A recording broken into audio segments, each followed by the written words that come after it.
અરે ઓછું નાક પણ અસલી નાક. MDH કાશ્મીરી લાલ મરચાની પાવડર. MDH. અને હવે સમાચાર વડોદરાથી, જ્યાં 5 વર્ષની બાળકીનું શંકાસ્પદ મોત થયું હોવાની વિગતો મળી રહી છે. તબીબની ચિઠ્ઠી વગરની કફ સિરપ પીવડાવાતા મોતનો આક્ષેપ લગાવાયો છે.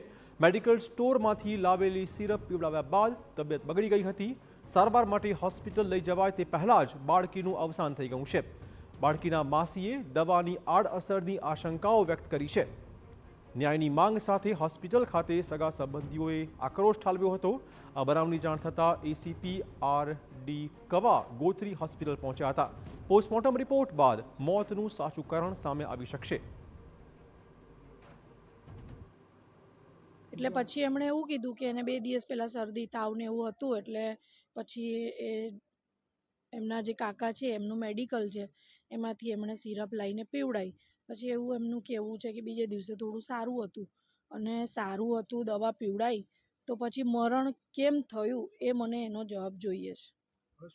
અને સરકાર પાસેથી મારી એ જ માંગણી છે કે મારા બેન બનેવી તો હયાત છે જ નહીં. એ બાળકી જે ગુજરી ગઈ એના માતા પિતા 3 વર્ષ પહેલાં મરણ પામેલા છે, અને બાળકી અમારી જોડે જ રાખતા હતા, પણ હમણાં 6 મહિનાથી એના દાદા દાદી પાસે આપેલી રાખવા.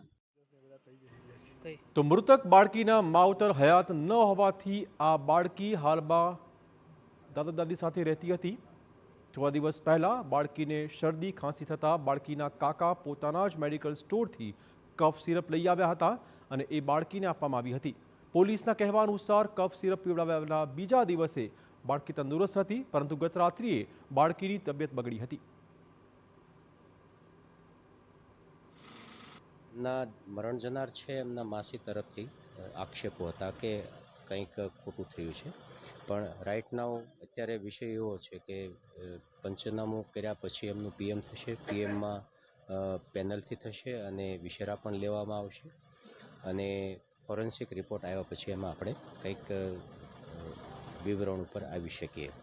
આક્ષેપો એવા હતા કે ભાઈ એમનું આવી રીતે કંઈક સિરપ પીવડાવવાથી, પણ હકીકત એવી છે એમના દાદા મરણ જનારના દાદા અને દાદીની રજૂઆત અનુસંધાને કે એમને 17 તારીખે મેડિકલી કંઈક ઇમરજન્સી થઈ હશે, શરીરમાં તાવ અને કળતર ને કફ જેવું છે. તો મરણ જનારના કાકાનો પોતાનો મેડિકલ છે, તો ત્યાંથી એમને સિરપ લાવી અને પીવડાવ્યું છે. બીજે દિવસે બાળકી તંદુરસ્ત અને સારી જ દેખાય છે. MDH ચણા મસાલા.